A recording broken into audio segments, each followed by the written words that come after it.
And everything you're doing regarding the product research, you have to make sure it's always or most of the time, which means you can use this keyword as the first keyword on your title and you can crush your competitors based on the keywords. Your investments, you have to make sure you're validating every single step when you're launching your product on Amazon, because you can always fix marketing, because you can.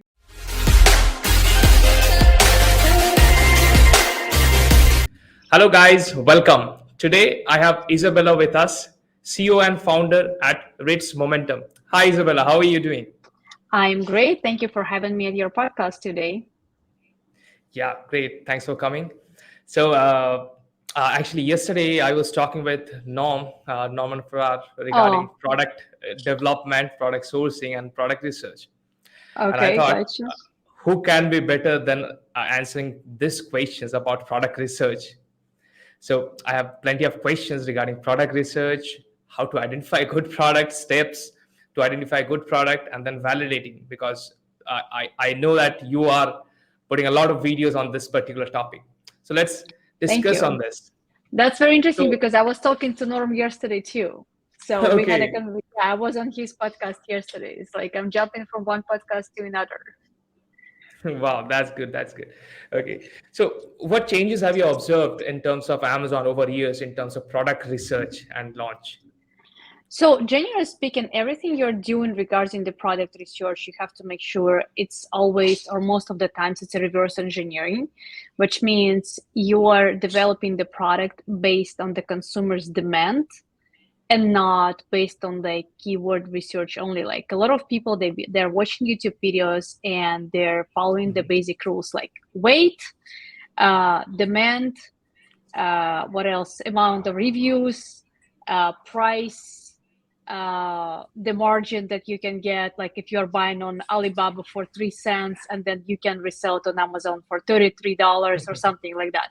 But people are not thinking about the pain points, why someone's supposed to actually buy your product, why your consumers will be happy and excited to buy the product, what is the negative side and the downside if they will not buy your product. Because generally speaking, the moment you are creating the product, you have to think at the same time about what will like how you're going to sell it, how you're going to promote it, what will be your title. And like, a lot of new sellers, they are not thinking about it just because they're not experienced. And this is the big difference in between experienced seller and not experienced seller, because when you're experienced, you're already thinking, okay, so if I'm choosing this product, what is the title density? If you guys are new sellers, title density is when, for example, you have in your title superhero, right?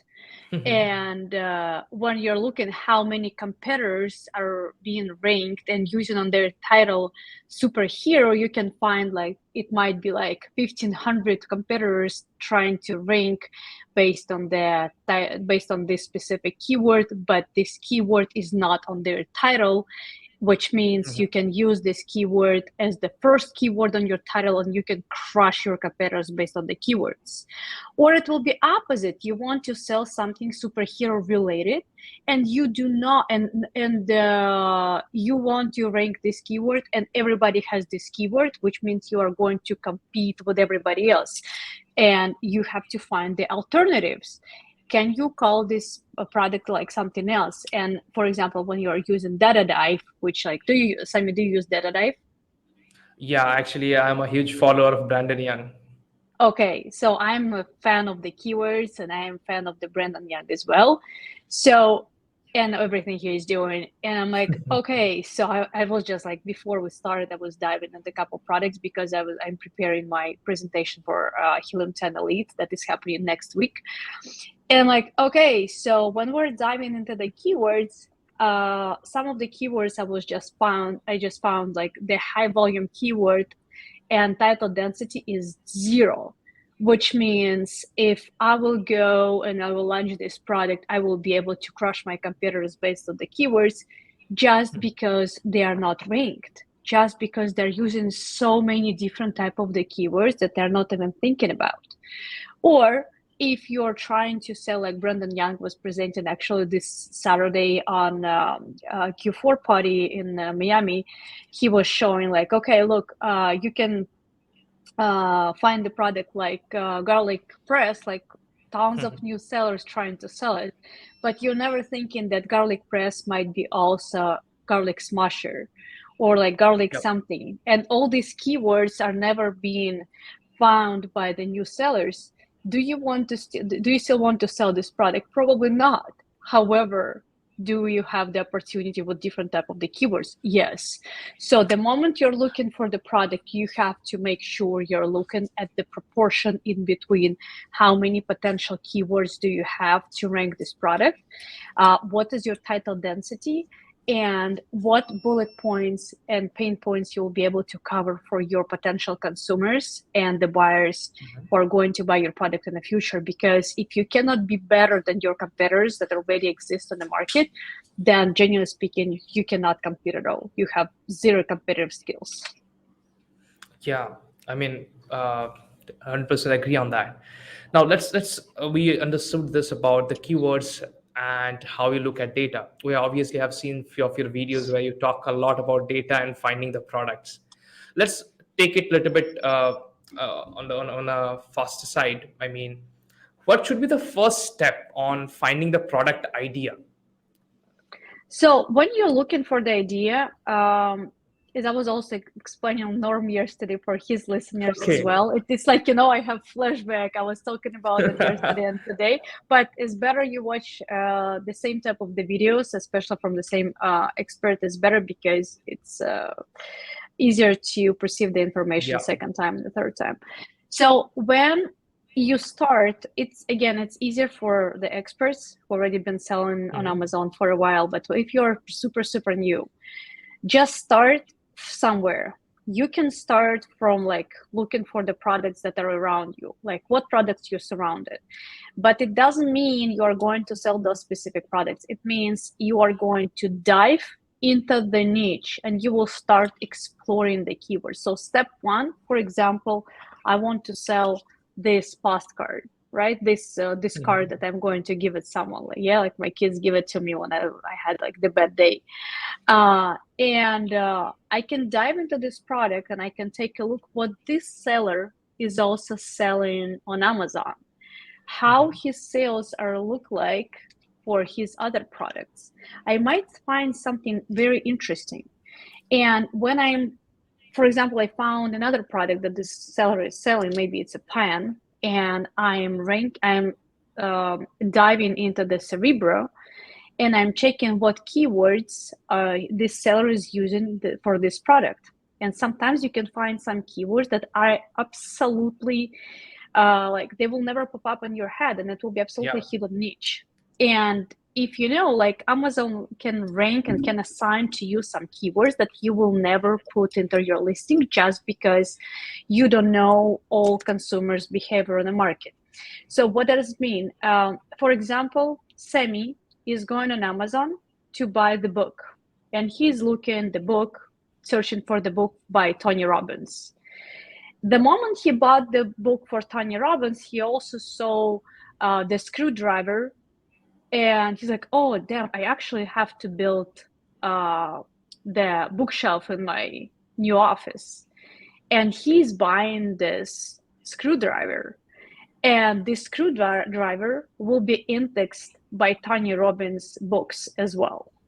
So, Yeah. and in this case, sometimes you can see some absolutely weird keywords that are not relevant to this specific product, or opposite, they might be super relevant. Like one of the examples, when I was doing the presentation for the BDSS, I found Mhm. absolutely ridiculous example. Like I was looking, okay, let me show people passport holder.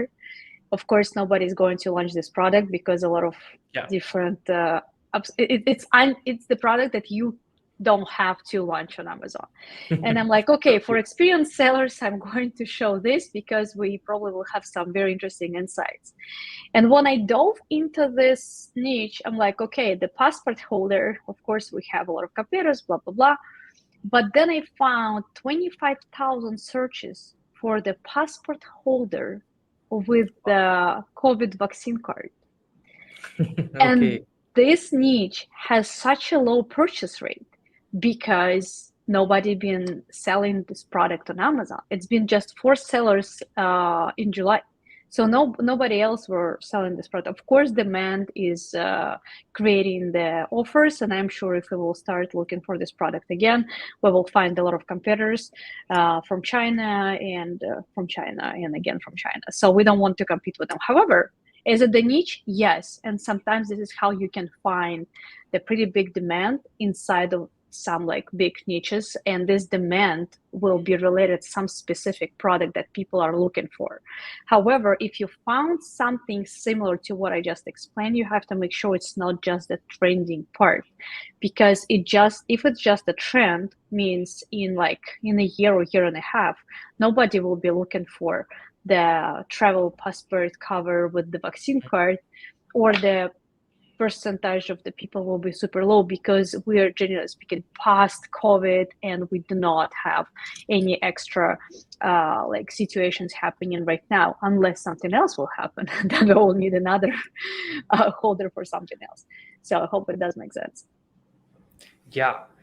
So, you offer a lot of services starting from product research. So, I'm sure that you're working with a lot of clients and you're observing this common problems that maybe this is common and this is wrong product selection that is happening.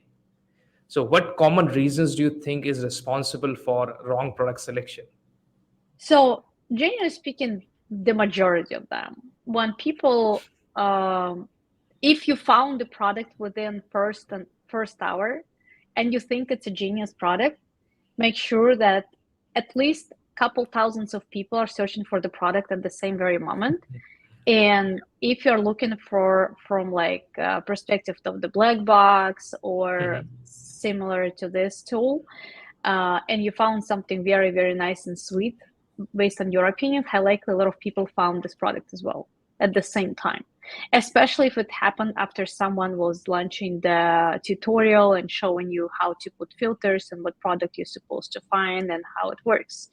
So don't trust your judgment right there, but you can start to look at the product from there. Like as I explained, you can dive into the sellers and take a look what they're selling, and then dive deeper, deeper, and deeper.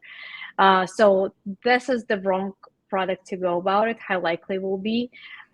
Always work with the suppliers, because if you're not working with the suppliers at the same time, how likely you're going to fail, because cost of goods of your development and what you want to add into the product and your margin and the market price might not match, and the proportion will be pretty wrong. So the process development is actually takes time, and this time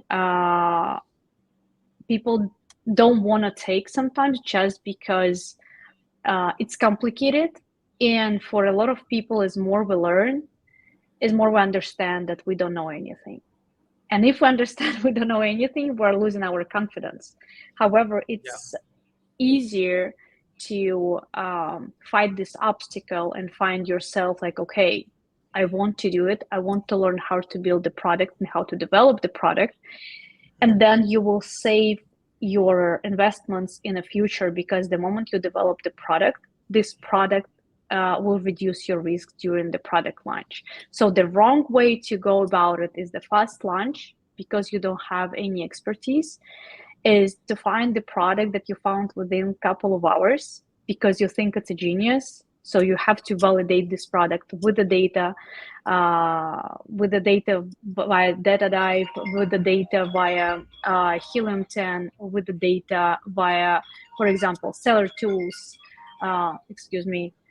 Yeah, the phone is stolen on the back. I'm sorry. Yeah. Yeah, with the for example, yeah, with the product opportunity explorer, you have to go and take a look there. So we are using an agency all the time, product opportunity explorer and the seller tools extension that is sitting on top. I don't know if you use it or not. Yeah. Yeah, No, I and will give it a try. yeah, it's great. And I don't know if it's appropriate to say here, but I have monthly coupon codes like for 1 month Mhm. free, just because I'm very Okay. good friend with Carbon 6. So they gave me for my customers, and like a lot of people want to give it a try. Anyway, so and when you're using Product Opportunity Explorer, you can see the score potential for your products, and you can see how much money you can make based on the specific keywords. So if you do not validate those things, if you don't validate those things with your investment calculator that you can also pull from there, that might mismatch your expectations. So a lot of people, they're not managing expectations. It's like yesterday, I got one follower's request. He was asking, oh, Bella, so you want to tell me that Amazon is the risky business? Because I posted this story, I'm like, keep in mind, Amazon is a high risk, high potential.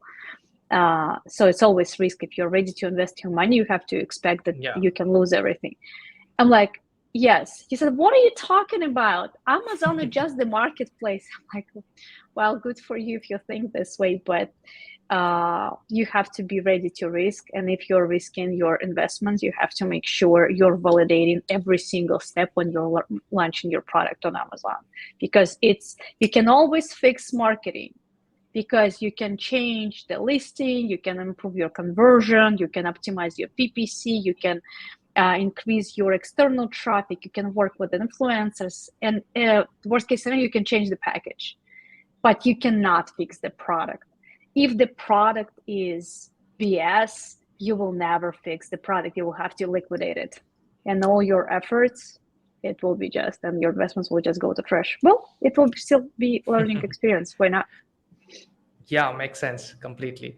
So now, after product validation, we have to obviously look at product differentiation. Now, I was talking the other day with Team Jordan on this part, and it is just about you have to be just a little bit better than your competitor. So, how do you go about differentiation? How far can we go? Completely designing molds or just making subtle changes? How do you look at it? So when you're doing the product validation, as I mentioned before, we have to validate with the data, and we have to validate the product with the marketing. So when we're validating the product with the marketing, we have to do this reverse engineering. So we have to make sure our audience is agreeing with us and with our product. So first of all, we're checking what is happening off Amazon. And I believe Tim Jordan was mentioning something like life hacks, or Pinterest or Etsy, Yeah. or like all this off Amazon platforms. And I'm very proud of you that you've been interviewing Tim Jordan and Norm. Like they're very great figure and person, like to talk to and to have on your Yeah. podcast. Great Amazon sellers as well, and great people. So, and at this moment, when you're looking what people are selling, and you have to see what their audience is talking about those products.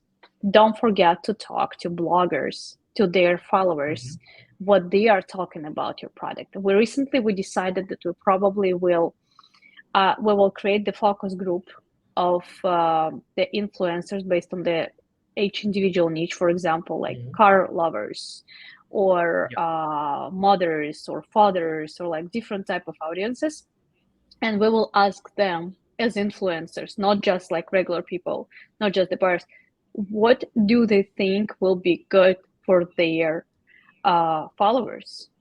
Do they think that their customers, their followers, they will actually buy this product, or they have some doubts about it? And if, like, let's say 5-7 influencers will answer you, like, yes, this product is great, I'm sure I will be able to advertise it and my audience is going to buy it, then probably it's the good product to start develop. Or you can ask them after the development, but you can ask both. The simple way to go about it is just to ask Peak for audience. So we use Peak for every single day, and I'm using it at this very second. So I'm running a couple polls. So we're asking, what do you think about this product? And we're like posting the product of competitor. We can also ask, what do you think about this product? And ask about the product of the competitor of Amazon. And then we develop the product, and we're asking, what do you think about our product? We can also ask the audience, what do they think about which product they're going to rank our products against the competitors.